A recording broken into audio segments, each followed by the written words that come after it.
90% of projects satisfying every phase still fail. The difference is one brutal mistake in phase 4 that nobody talks about.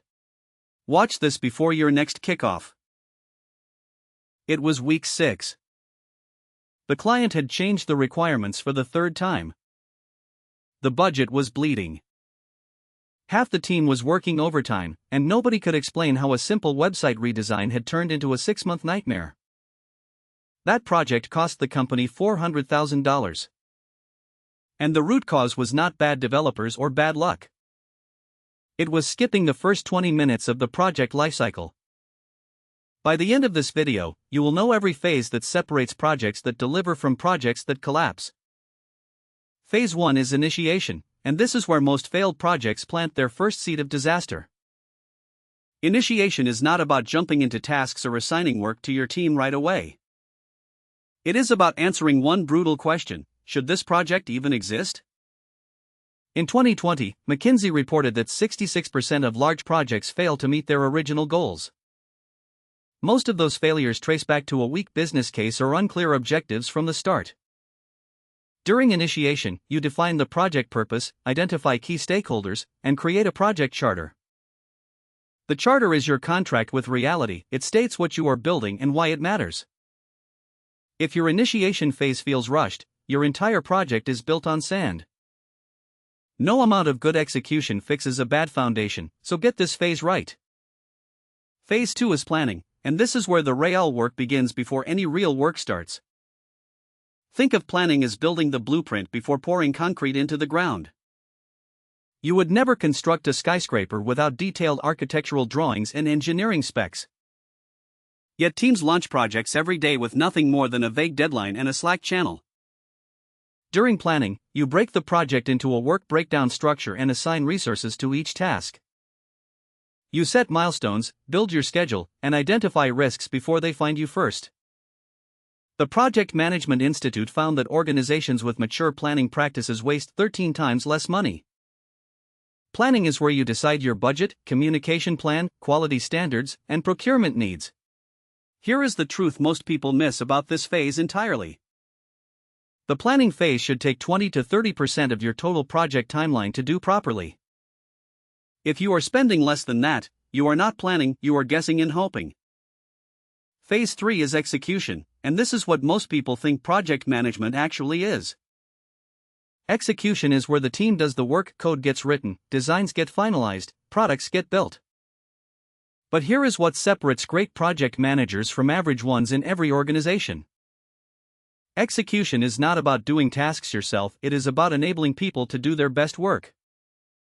Your job during execution is to coordinate teams, manage stakeholder expectations, and resolve conflicts fast. Amazon's two-pizza rule exists because Jeff Bezos understood something critical about team dynamics. Small, focused teams execute faster than large, confused ones every single time. During execution, you hold kickoff meetings, track deliverables, manage vendors, and ensure quality at every step. The biggest risk during execution is scope creep, when new requirements sneak in uninvited. 47% of projects fail due to scope creep according to the Wellington Report on Project Management. Protect your scope like you protect your deadline, say no with data, not emotion. Phase 4 is monitoring and controlling, and it runs parallel to execution the entire time. This is your radar system, and without it, you are flying completely blind through the storm. Monitoring means tracking progress against your plan using real numbers, not gut feelings or hunches. You measure earned value, schedule variance, and cost performance index to stay on track. These are not fancy buzzwords, they are the vital signs of your project's health. If your project were a patient, monitoring is the heart rate monitor in the ICU keeping watch. Google's Project Aristotle revealed that the highest performing teams were not the smartest ones available. They were the most aware of how they were performing relative to their goals. During this phase, you compare actual progress to planned progress every single week without exception. When you spot a deviation, you take corrective action immediately before it snowballs into a crisis. The control part is equally critical, it means managing change requests through a formal process. Every change gets documented, evaluated, and approved before it touches the project scope. Phase 5 is closure, and it is the most underrated phase in the entire project lifecycle. 90% of teams skip this phase entirely, and it costs them dearly on the next project. Closure is where you formally hand over deliverables, release your team, and close all contracts. The most valuable part of closure is the lessons learned session with your entire team. You gather everyone in one room and ask two powerful questions: what went well, and what would we never do again? NASA runs post-mission reviews after every single launch, even the successful ones without issues. That discipline is exactly why they keep getting better at what they do decade after decade.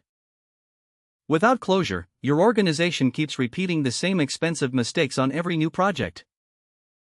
Archive your documents, celebrate your wins, and thank the people who made it happen. Here is what I want you to do in the next 10 minutes after this video ends. Open a blank document and write down the 5 phases: initiation, planning, execution, monitoring and control, and closure. Next to each phase, write one thing your current or most recent project got wrong. That single exercise will teach you more than any certification exam ever could. The project lifecycle is not a theory, it is the difference between a team that delivers and one that makes excuses. Share this video with someone who is about to start a new project, because they will thank you. Start applying these phases today. Not next sprint. Not next quarter. Today. That's a wrap, thanks for watching. If this gave you one idea you can use today, hit like and subscribe. See you in the next one.